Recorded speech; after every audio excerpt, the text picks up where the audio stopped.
Assalamualaikum warahmatullahi wabarakatuh. Bagaimana kabar Anda? Senang sekali saya Nurel Goldamer dapat kembali menjumpai Anda. Video kali ini akan membahas tentang chi-square test of independence pada mata kuliah analisis data kategorik dengan kode mata kuliah BST 31021. Setelah menyelesaikan materi ini, Anda diharapkan akan dapat memahami dan mampu pertama, mengetahui statistik chi-square Pearson, kedua, mengetahui statistik rasio likelihood, ketiga, mengetahui dan dapat melakukan uji independensi dalam permasalahan nyata secara manual dan menggunakan alat bantu analisis software RStudio. Keempat, menginterpretasikan hasil analisis dari permasalahan nyata. Pencapaian tujuan tersebut dalam sesi ini dijelaskan: pertama, statistik chi-square Pearson, kedua, statistik rasio likelihood, ketiga, uji independensi. Sebelum ke topik pembahasan, terlebih dahulu kita mereview tabel kontingensi. Kita ketahui bahwa tabel kontingensi merupakan tabel yang terdiri dari kolom dan baris, di mana kolom dan baris merupakan level-level variabel kategori dan potongan antara baris dan kolom, yaitu sel merupakan frekuensi dari kombinasi variabel yang diamati. Berbicara tentang hubungan atau kata lainnya asosiasi antara dua variabel atau lebih adalah membahas tentang ada tidaknya hubungan dan hubungan kausal serta pengaruh interaksi antara variabel bebas terhadap variabel tak bebas. Beberapa referensi menyepakati bahwa penempatan variabel tak bebas pada posisi kolom dan variabel bebas pada posisi baris. Hak ini hanya kesepakatan saja, walau secara teori dapat ditempatkan di mana saja asal diketahui dengan baik manakah variabel yang tak bebas dan variabel bebasnya. Sebuah tabel yang merupakan klasifikasi silang dari dua variabel dinamakan tabel kontingensi dua arah. Tabel kontingensi 2x2 merupakan klasifikasi objek pengamatan berdasarkan dua variabel dan masing-masing variabel mempunyai dua kategori. Jadi, jika satu variabel baris mempunyai level 5 dan variabel kolom mempunyai level 3, maka akan diperoleh tabel kontingensi 5x3. Selanjutnya kita membahas tabel kontingensi 2x2. Tabel 1 merepresentasikan frekuensi observasi pada tabel kontingensi 2x2 untuk variabel 1 diberi nama A pada posisi baris dan variabel 2 diberi nama B pada posisi kolom. Sebagai contoh pada tabel 2 yaitu pengobatan sakit kepala dengan menggunakan obat aspirin dan placebo. Setelah pasien diberi obat, beberapa saat kemudian dinyatakan apakah masih merasakan sakit kepala atau tidak. Tabel 2 dapat dijelaskan bahwa setelah pemberian obat sakit kepala placebo, ada 189 orang masih merasakan sakit dan 10.445 orang tidak merasakan sakit. Sedangkan setelah memberi obat sakit kepala aspirin, ada 104 orang masih merasakan sakit dan 10.933 orang tidak merasakan sakit. Selanjutnya tabel kontingensi dua arah dengan ukuran B kali K, berarti dalam tabel kontingensi ini melibatkan dua variabel yang diamati dengan level variabel pertama sebanyak B dan level variabel kedua sebanyak K. Jika dilakukan analisis lebih lanjut, akan diperoleh informasi tentang ada tidaknya keterkaitan antara variabel kategorik satu dengan variabel kategorik lainnya dengan menggunakan uji independensi. Bentuk tabel kontingensi dari suatu observasi dapat dilihat pada tabel 3. Tabel 3 merupakan tabel kontingensi dua arah, di mana baris dan kolom mencerminkan dua kejadian atau dua variabel, yaitu variabel A dan variabel B, di mana kejadian A terdiri dari A1, A2, dan seterusnya, serta kejadian B terdiri dari B1, B2, dan seterusnya. Dengan demikian diperolehlah B kali K kategori, yaitu A1B1, A1B2, A2B1, A2, B2, dan seterusnya. Sebagai contoh, suatu survei tentang ketenagakerjaan ingin mengetahui apakah tingkat pendidikan mempunyai hubungan dengan jenis pekerjaan yang diharapkan. Tingkat pendidikan itu terdiri dari SMP, SMA, D3, dan S1. Jenis pekerjaannya yaitu administrasi, penjualan, operator, dan teknisi. Dari sampel sebanyak 200 mencari kerja, data hasil observasi dapat dijelaskan pada tabel 4. Tabel 4 dapat dijelaskan bahwa tingkat pendidikan SMP dengan jenis pekerjaan administrasi sebanyak 5 orang, penjualan sebanyak 6 orang, operator sebanyak 7 orang, dan teknisi sebanyak 22 orang, dan seterusnya. Penentuan tabel kontingensi dalam pengumpulan data ada dua cara. Cara pertama dengan fixed margin dan cara kedua dengan fixed total. Kedua cara mempunyai tujuan analisis yang berbeda. Cara pertama bertujuan untuk mengetahui perbedaan proporsi atau level dari suatu variabel, baik variabel tak bebas maupun variabel bebas. Sedangkan cara kedua bertujuan untuk mengetahui independensi antar variabel yang diamati. Dalam hal ini diketahui apakah ada hubungan atau tidak ada hubungan antar variabel. Apabila dua variabel saling bebas atau tidak ada asosiasi, maka nilai peluang suatu sel akan relatif sama dengan perkalian peluang marginalnya. Sebaliknya, apabila dua variabel saling tidak bebas atau ada asosiasi, maka nilai peluang suatu sel akan tidak sama dengan perkalian peluang marginalnya. Dalam bentuk simbol peluang dapat direpresentasikan sebagai berikut. Antara variabel saling bebas atau tidak ada asosiasi, maka nilai peluang suatu sel dapat dihitung dengan rumus PIJ sama dengan PI titik dikali P titik C, dan sebaliknya jika antar variabel tidak saling bebas atau ada asosiasi, maka nilai peluang suatu sel dapat dihitung dengan rumus PIJ tidak sama dengan PI titik dikali P titik C. Selanjutnya kita sedikit mereview tentang nilai frekuensi harapan. Nilai frekuensi harapan dihitung berdasarkan asumsi bahwa variabel baris dan variabel kolom saling independen atau proporsi suksesnya adalah sama. Dengan asumsi independen berarti distribusi bersama dapat dihitung menggunakan distribusi marginalnya. Dengan kata lain, jika kategori 1 dan kategori 2 saling bebas, maka nilai proporsi baris ke I dan kolom ke J atau sel IJ adalah perkalian proporsi baris ke I dengan proporsi kolom ke J.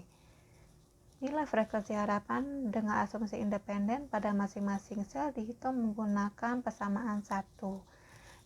Di mana EIJ adalah nilai frekuensi harapan pada baris ke I dan kolom ke J atau sel IJ. I dan J adalah dimulai dari 1, 2, dan seterusnya.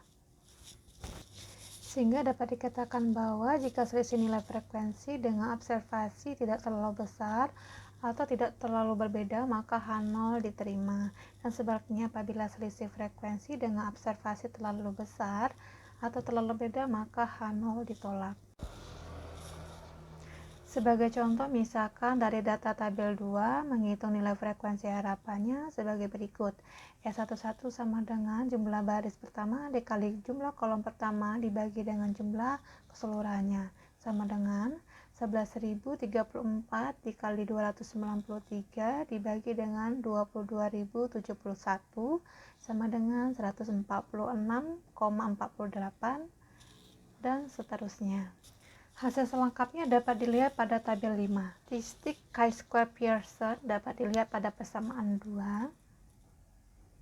Statistik chi-square digunakan untuk menguji H0 adalah variabel baris dan kolom saling independen. Statistik ini disampaikan pada tahun 1900 oleh Carl Pearson.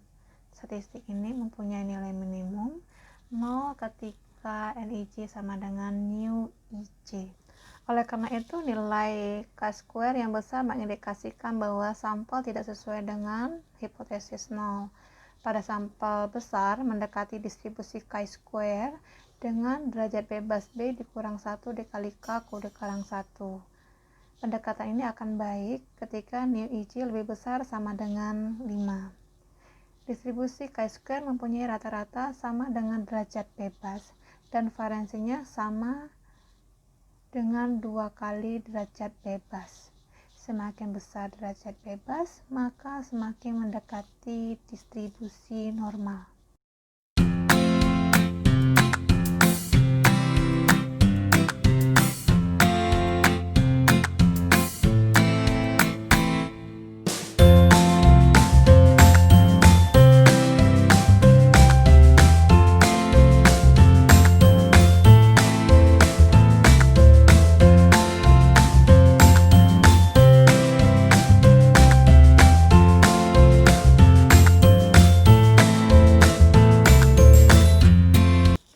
Uji rasio likelihood menentukan nilai parameter yang memaksimumkan fungsi likelihood di bawah asumsi H0 benar. Statistik ujinya merupakan logaritma dari rasio fungsi likelihood yang dapat dilihat pada persamaan berikut. Statistik uji ini mempunyai nilai non-negatif dan berdistribusi chi-square dengan derajat bebas B kurang 1 dikali K kurang 1 yang bernilai besar ketika H0-nya salah. Statistik ini mempunyai nilai minimum 0 ketika Nij sama dengan nu Ij. Besarnya nilai statistik ini menandakan besarnya kecenderungan menolak H0. Ketika H0-nya benar dan nu Ij benar, statistik chi-square dan statistik rasio likelihood mempunyai distribusi yang sama. Dalam tabel kontingensi dua arah dengan probabilitas bersama Pij, hipotesis untuk menguji independensi dua variabel sebagai berikut. Besarnya Pi titik dan Pi titik J tidak diketahui sehingga diestimasi menggunakan data sampel. Sehingga statistik uji untuk chi-square dan rasio likelihood adalah sebagai berikut. Kedua statistik ini mempunyai distribusi chi-square dengan derajat bebas sama dengan B kurang 1 dikali K kurang 1. H0 ditolak pada tingkat signifikansi alfa jika statistik hitungnya lebih besar dari statistik tabel. Apabila data dalam tabel kontingensi telah diperoleh, langkah selanjutnya akan dianalisis apakah antar variabel yang diamati saling bebas atau tidak saling bebas. Prinsip pengujiannya didasarkan pada perbedaan antara nilai observasi dengan nilai frekuensi harapan setiap sel dalam tabel kontingensi, di mana asumsi yang digunakan untuk pengujiannya adalah kebenaran dari H0, yaitu antar variabel yang diamati bersifat saling bebas atau tidak ada asosiasi. Semakin kecil perbedaan antara nilai observasi dengan nilai harapannya, maka antar variabel semakin tidak saling bebas atau ada hubungan atau ada asosiasi. Jadi sampel pada uji chi-square ini sampelnya bersifat bebas dan jenis datanya kategorik. Statistik uji chi-square person dapat digunakan untuk menguji independensi. Adapun hipotesisnya dapat dilihat sebagai berikut. Dan statistik ujinya dapat dilihat pada persamaan berikut. Kriteria pengujian untuk memutuskan penerimaan atau penolakan hipotesis statistika dapat dilakukan dengan dua cara. Yang pertama menggunakan kriteria chi-square hitung dibandingkan dengan chi-square tabel. Dalam hal ini apabila nilai dari chi-square hitungnya lebih besar sama dengan chi-square tabel dengan nilai alfa tertentu, maka keputusannya tolak H0. Hal ini berarti bahwa antar variabel yang diamati tidak saling bebas. Begitu juga sebaliknya, apabila chi-square hitungnya lebih kecil dari chi-square tabel, maka keputusannya terima H0. Hal ini berarti bahwa antar variabel yang diamati saling bebas atau tidak ada asosiasi. Yang kedua, menggunakan kriteria p-value dengan alpha. Pada kriteria ini, apabila nilai p-value-nya dari distribusi chi-square lebih kecil atau sama dengan nilai alpha tertentu, maka keputusannya tolak H0. Apabila nilai p-value dari distribusi chi-square lebih besar dari alpha, maka keputusannya terima H0. Selanjutnya, langkah-langkah untuk uji chi-square Pearson dan uji rasio likelihood. Pertama, menetapkan hipotesis. Untuk uji chi-square Pearson, H0-nya tidak terdapat hubungan yang signifikan antar dua variabel. H1-nya terdapat hubungan yang signifikan antar dua variabel. Sedangkan untuk uji rasio likelihood, H0-nya itu tidak terdapat pengaruh antar variabel, H1-nya terdapat pengaruh antar variabel. Yang kedua, angkanya itu menetapkan tingkat signifikansinya, alfanya berapa. Yang ketiga, melakukan pengujian statistik. Yang keempat, menentukan nilai kritisnya. Yang kelima, itu mengambil keputusan. Suatu penelitian dilakukan untuk mengetahui keterkaitan antar kanker payudara yang diderita oleh wanita dengan menggunakan pil KB. Data hasil pengamatan yang dilakukan secara lengkap dapat disajikan pada tabel berikut. Dengan menggunakan nilai alfa 5%, tentukan apakah ada keterkaitan antara kanker payudara dengan penggunaan pil KB. Langkah pertama yaitu menentukan hipotesisnya. Dalam kasus ini, H0-nya itu tidak ada hubungan antara kanker payudara dengan penggunaan pil KB. H1-nya ada hubungan antara kanker payudara dengan pil KB. Tingkat signifikansi yang digunakan adalah alfa 5%. Kemudian kita melakukan uji statistik. Pada kasus ini uji statistiknya adalah uji chi-square Pearson. Adapun perhitungannya dapat dilihat pada layar. Chi-square hitungnya adalah sebesar 11,246. Derajat bebasnya adalah sama dengan 1. Chi-square tabelnya adalah 3,84. Kemudian kesimpulannya adalah chi-square hitung itu lebih besar daripada chi-square tabel, sehingga dinyatakan H0 ditolak. H ini berarti tingkat kebenaran 95% dapat dinyatakan bahwa ada hubungan antara kanker payudara dengan penggunaan pil KB. Tetapi uji Pearson tidak dapat menunjukkan seberapa besar keterkaitan antara kedua variabel yaitu kanker payudara dengan penggunaan pil KB.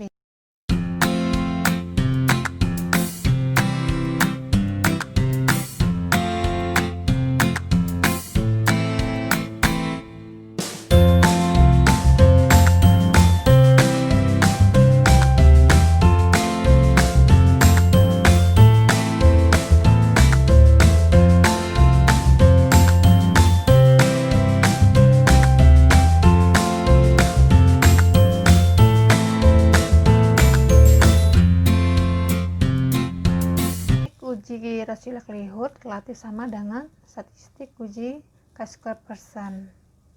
Hipotesisnya yaitu H0 antar variabel saling bebas, H1 antar variabel tidak bebas. Statistik ujinya dapat dilihat pada layar. Jadi statistik uji hitung lebih besar dari chi-square tabel, maka H0-nya ditolak. Berarti antar variabel yang diamati tidak saling bebas dan sebaliknya. Maka terima H0 berarti antar variabel saling bebas. Suatu penelitian dilakukan untuk mengetahui keterkaitan antara tingkat dukungan mahasiswa terhadap program Kampus Merdeka dengan klasifikasi perguruan tinggi. Data hasil pengamatan yang dilakukan secara lengkap dapat disajikan pada tabel kontingensi sebagai berikut. Dengan menggunakan nilai alfa 5%, tentukan apakah ada keterkaitan antara tingkat dukungan program Kampus Merdeka dengan klasifikasi perguruan tinggi.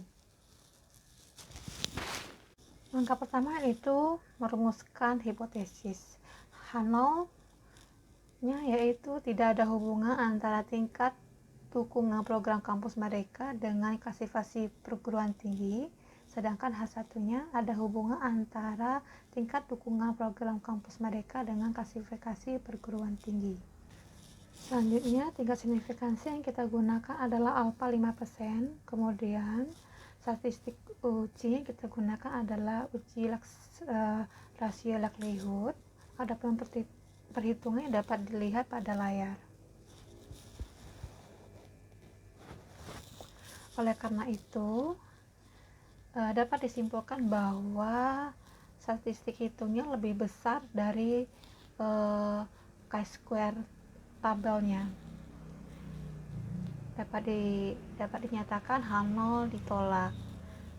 Hal ini berarti bahwa tingkat kebenaran 95% dapat dinyatakan bahwa ada hubungan antara tingkat dukungan program kampus Merdeka dengan klasifikasi perguruan tinggi.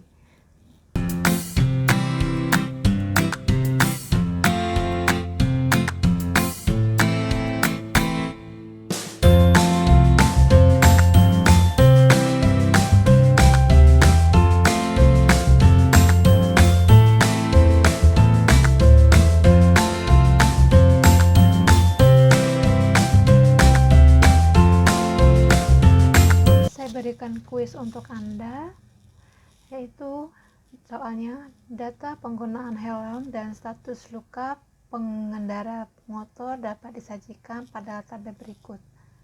Lakukan analisis, apakah memang benar pemakaian helm mengurangi resiko kecelakaan. Selamat mengerjakan. Demikian paparan materi pada video kali ini.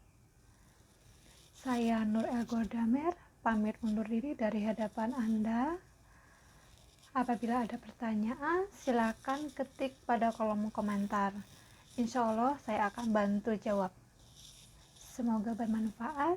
Jangan lupa untuk tetap di rumah dan jaga kesehatan supaya kita semua terhindar dari virus corona. Selamat beraktivitas dan saksikan terus video-video berikutnya. Terima kasih dan sampai jumpa. Assalamualaikum warahmatullahi wabarakatuh.